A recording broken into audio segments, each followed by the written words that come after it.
Hello there and welcome to Wastelands Raceway. If you've been here before, welcome back. If you haven't, oh, welcome. Now, following on from my previous video where I tested out speed paints on some figures, I'm now going to try them out on some cars just to see if there's any Gaslands type applications for these paints. Now, in fairness to Army Painter, this is not what the paints are designed for, but I just thought I'd have a go. So, 3 different scenarios I'm checking out. Firstly, just seeing if you can use them to do a quick and dirty paint job to turn a car into a Wastelands type car. So with this one, I've roughed up and dinked the paint on one side, taped it off. The other side, the paint is pretty much as original. So I'm going to use Army Painter over the top of this and see how it comes out. With this one, this is a knuckle dragger from, who are they? Maystow. Knuckle dragger, knee trembler, something like that, whatever. What I've done is, again, I've knocked around the paint on the back of here, and I've put a coat of clear matte acrylic over the top, just to see if that makes any difference to the way the paint works. Excuse me. And finally, a Hot Wheels Jaguar here. I've undercoated it, and I'm going to use the speed paints on it just to see how they work as a base coat. See if they'll do any good. So that's it. Those are the cars.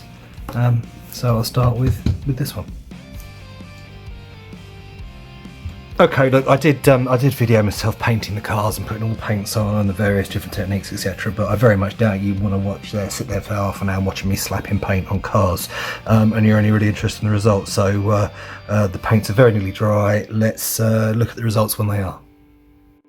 Okay, so the paints are dry. Let's have a look at how things are done. Spoiler alert, they haven't gone very well. Right, so here's the first car. Well, we just put it straight over the original paint job. This side where we scuffed it up, water diluted. There's some very slight staining there. You know, it's made it look a bit dirty. It hasn't really done very much, to be honest with you. Where we've used the airbrush thinner, yeah, it's been stained, but not in a particularly effective way, to be honest. On the side where we haven't scuffed up the paint, just done it straight over the matte paint job, it's very sort of coffee stain, tide marks.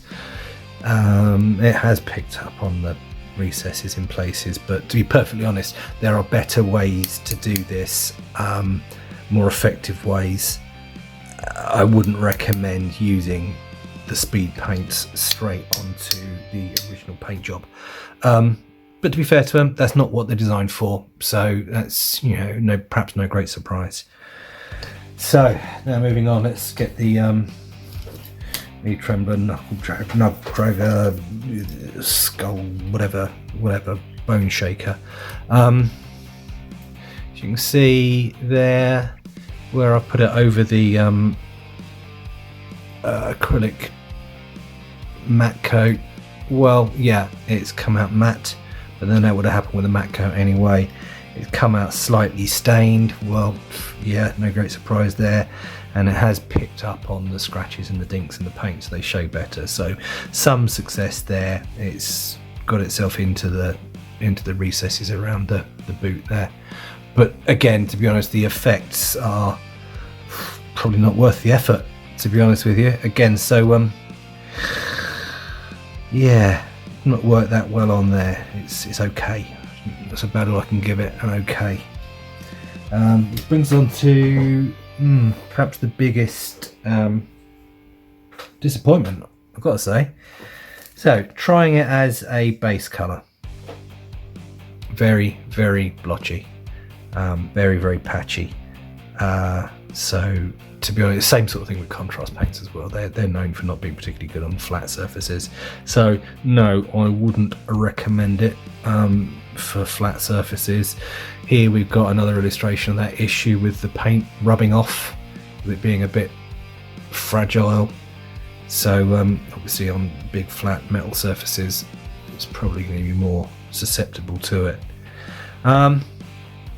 So that's the first bit. Second bit, where I tried to tidy up around the edges, where I'd gone over the edges, as you can see, the paint's coming through. And the paint's coming through there, you can see that. Now, maybe after a coat you're not going to be too surprised, but I'll tell you there are 5 coats of acrylic paint on top of there, and each one, that paint underneath is leached through. And the coats were getting successively less thin as well.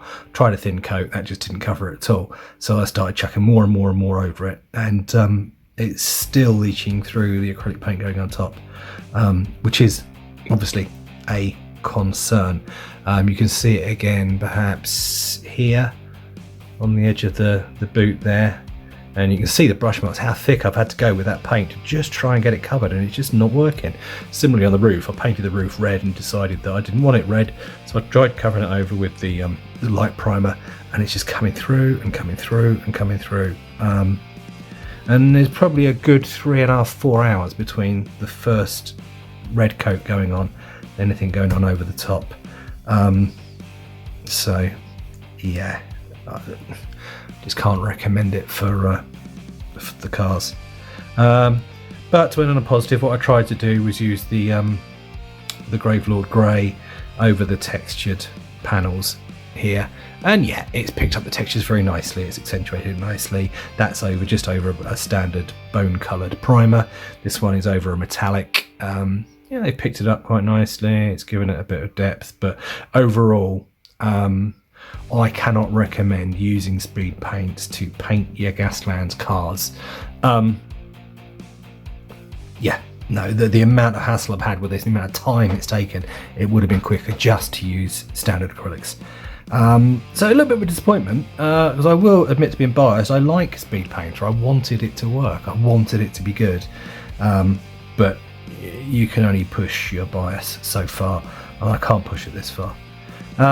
So yeah, they're great for painting miniatures, of course they are, great for picking up textures on your figures, but no, I wouldn't recommend using them on a car or a flat surface, or at least a significant flat surface at all.